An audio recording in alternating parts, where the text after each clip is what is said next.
Hello everyone, welcome to dynamic study. तो I hope आप लोग सब लोग अच्छे होंगे। और आज का जो हमारा टॉपिक है वो है factual, conceptual, procedural and metacognitive type of learning.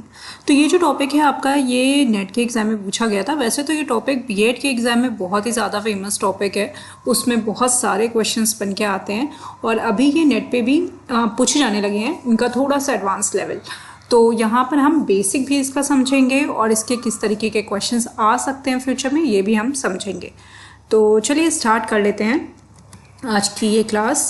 तो आजकल मैं पेन का यूज़ नहीं कर रही हूँ। आप मुझे बताइएगा अगर आपको लगता है कि पेन का यूज़ करूँ मैं, तो मैं पेन का यूज़ करना स्टार्ट कर दूँगी वापस से।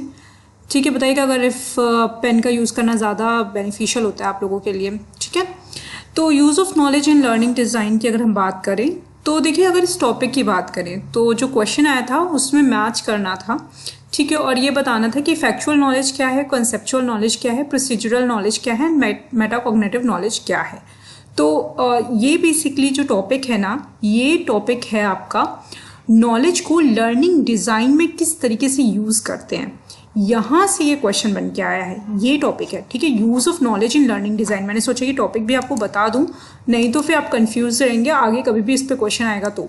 ठीक है, use of knowledge in learning design ये आपका टॉपिक है। ठीक है, जहाँ से ये क्वेश्चन बना है। ठीक है, तो इस टॉपिक को समझना भी बहुत ज़रूरी है हमारे लिए, तो मैं दोनों ही चीज़ें कवर करूँगी। तो नॉलेज को हम किस तरीके से लर्निंग डिज़ाइन में यूज़ करते हैं, यही है। तो नॉलेज, सबसे पहले अगर लर्निंग डिज़ाइन की आप बात करें तो नॉलेज किस तरीके की होंगी उस पर हम फोकस करें तो ये होता है factual knowledge, conceptual knowledge, procedural knowledge and metacognitive knowledge. ये 4 तरीके की नॉलेज है। एक चीज़ और है, इसके शॉर्ट फॉर्म भी काफ़ी ज़्यादा बीएड में पूछे जाते हैं। ठीक है, तो बुक्स में भी है वहाँ पे, तो आप इसका शॉर्ट फॉर्म भी जान लीजिए। FK, CK, PK and MK, ये इसके शॉर्ट फॉर्म्स हैं। ठीक है, तो फैक्चुअल नॉलेज जो होता है, फैक्चुअल नॉलेज, फैक्चुअल वर्ड क्या है? फैक्चुअल वर्ड का मतलब है फैक्ट्स। फैक्ट्स का मतलब होता है बेसिक नॉलेज। किसी भी चीज़ के बारे में जो बेसिक नॉलेज होगी उसको हम बोलेंगे फैक्चुअल नॉलेज। तो इसमें ऐसा बोला जाता है, जब भी हम लर्निंग डिज़ाइन करते हैं तो हमें ये पता होना चाहिए कि जो बेसिक नॉलेज है, जो फैक्चुअल नॉलेज है, वो हमें यूज़ करना होता है सबसे पहले। क्यों सबसे पहले हम यूज़ करते हैं? क्योंकि सबसे पहले हम बच्चों को क्या प्रोवाइड करते हैं? हम उनको बेसिक नॉलेज ही प्रोवाइड करते हैं। ठीक है, सबसे पहले हम स्टूडेंट को क्या प्रोवाइड करते हैं लर्निंग में? सबसे पहले हम उसको बेसिक नॉलेज देते हैं, हम उसको फैक्ट्स एंड फिगर्स के बारे में बताते हैं। किसी चीज़ के बारे में बेसिक नॉलेज होना एक स्टूडेंट को, वही आपका फैक्चुअल नॉलेज होता है। ठीक है, फैक्ट्स एंड फिगर्स की बात करते हैं फैक्चुअल नॉलेज में। उसके बाद आता है आपका कंसेप्चुअल नॉलेज। कंसेप्चुअल नॉलेज का मतलब होता है understanding of concepts, principles, theories, model, classifications etcetera. चलिए, अब आपको बेस पता चल गया किसी चीज़ के बारे में। ठीक है, ये एक प्लांट है, मान लीजिए फॉर एन एग्जाम्पल ये एक प्लांट है। अब इसके बाद इससे जुड़े हुए कॉन्सेप्ट्स, इससे जुड़े हुए प्रिंसिपल्स, इससे जुड़ी हुई थ्योरीज, जैसे कि प्लांट से जुड़ी हुई कोई भी थ्योरी लीजिए, फोटोसिंथेसिस हो गया। तो फोटोसिंथेसिस क्या है? एक थ्योरी है। ठीक है, एक प्रिंसिपल है, एक कॉन्सेप्ट है। तो ये क्या है? ये कंसेप्चुअल नॉलेज है। किसी बेसिक नॉलेज से जुड़ा हुआ कॉन्सेप्ट ही हम कंसेप्चुअल नॉलेज बोलते हैं। तो सीके के बारे में अगर पूछा जाएगा तो ये आपका कंसेप्चुअल नॉलेज हुआ, जिसमें आपकी थ्योरीज आता है, प्रिंसिपल्स आता है, कॉन्सेप्ट्स आते हैं। इसकी अंडरस्टैंडिंग होना ही कंसेप्चुअल नॉलेज है। तो सबसे पहले हम क्या देते हैं स्टूडेंट्स को? सबसे पहले हम फैक्चुअल नॉलेज प्रोवाइड करते हैं, देन हम कंसेप्चुअल नॉलेज प्रोवाइड करते हैं, उसके बाद हम आते हैं प्रोसीजरल नॉलेज पे। भाई कॉन्सेप्ट भी हमें पता चल गए, अब इन पर्टिकुलर कॉन्सेप्ट को परफॉर्म करने का कोई एक प्रोसीजर होगा।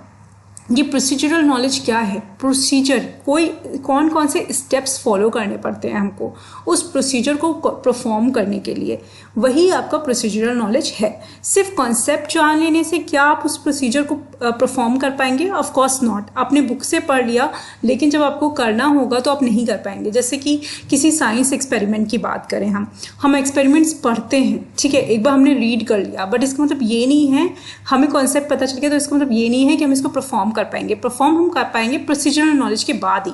तो प्रोसीजरल नॉलेज उस तरीके की नॉलेज होती है, इस नॉलेज में हम स्टूडेंट्स को किसी भी स्पेसिफिक टास्क को परफॉर्म करने के लिए कैसे परफॉर्म करेंगे ये हम उनको सिखाते हैं, इस बारे में हम उनको नॉलेज देते हैं। ठीक है, स्टेप बाय स्टेप कैसे परफॉर्म होगा, वो स्टेप्स क्या हैं, उन स्टेप्स को कैसे परफॉर्म करेंगे, कैसे स्किल यूज़ होगी, वो स्किल सिखाना ही प्रोसीजरल नॉलेज है। ठीक है, प्रोसीजरल का मीनिंग ही यही है, प्रोसीजरल जो वर्ड है इसका मीनिंग ही है कि परफॉर्म करना किसी स्पेसिफिक टास्क को स्टेप बाय स्टेप, ठीक है। उसके बाद लास्ट में आता है आपका मेटाकॉग्निटिव।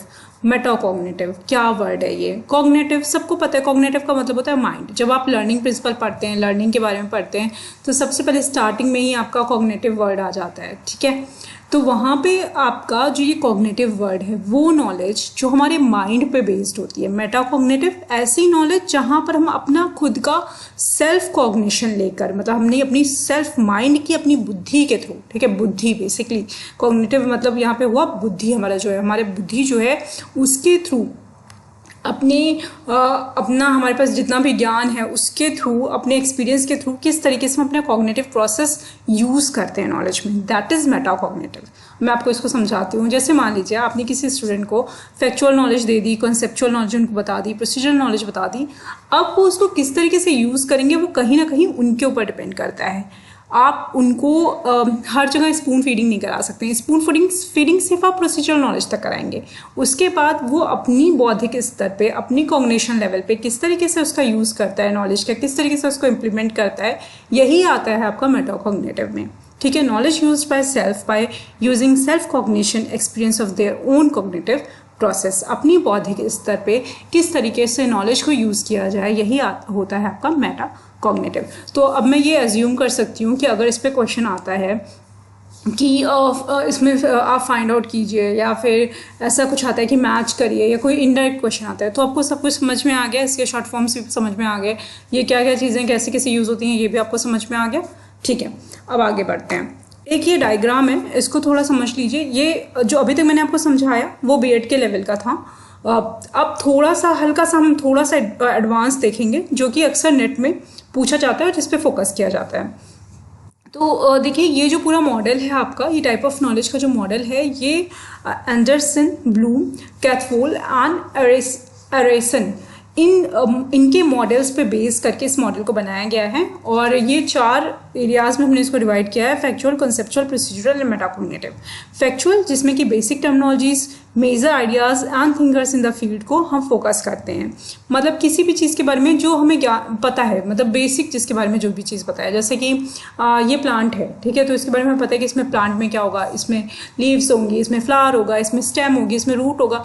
तो ये हो गया हमारा बेसिक नॉलेज। कंसेप्चुअल उनसे रिलेटेड जो भी, हाँ फैक्चुअल पे आते हैं, फैक्ट्स अबाउट कोलैबोरेटिव मेथड्स। यहाँ पे देखिए पूरा इसको रीड कर लीजिए, फैक्ट्स अबाउट कोलैबोरेटिव मेथड्स। उसके बाद आपका आता है conceptual, inter related principles and theories, ठीक है। इसमें सारी थ्योरीज आएंगी, आपकी प्रिंसिपल्स आएंगे, उन चीज़ों, उस लर्निंग से रिलेटेड, उस नॉलेज से रिलेटेड जितनी भी थ्योरीज होंगी, जितने भी प्रिंसिपल्स होंगे, सोशल लर्निंग थ्योरीज होंगी, ये सारी आपकी इस पर्टिकुलर कंसेप्चुअल लेवल पे यूज़ की जाती हैं। कंसेप्चुअल नॉलेज पे ये इसको हम यूज़ करते हैं। देन आता है आपका प्रोसीजरल।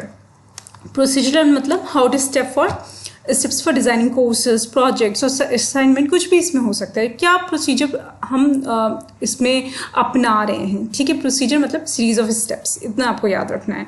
देन आता है आपका मेटाकॉग्निटिव। इसमें हम क्या करते हैं, इसमें हम स्ट्रेटजी की बात करते हैं, स्ट्रेटजी बनाते हैं, सेल्फ नॉलेज का यूज़ करते हैं, और उसी के थ्रू हम अपना डिज़ाइन, हम अपना जो करिकुलम है या जो भी है लर्निंग है उसको डिज़ाइन करते हैं। तो ये होता है हमारा चारों स्टेजेस। अब अगर आपको स्टूडेंट्स को नॉलेज इम्पार्ट करना होगा तो आप किस तरीके से नॉलेज को इम्पार्ट करेंगे वो आपको आई होप समझ में आ गया है। तो थैंक यू सो मच। ये आज का टॉपिक था। कोई भी कन्फ्यूजन है तो आप कमेंट करके पूछ सकते हैं। Keep on watching and keep on learning.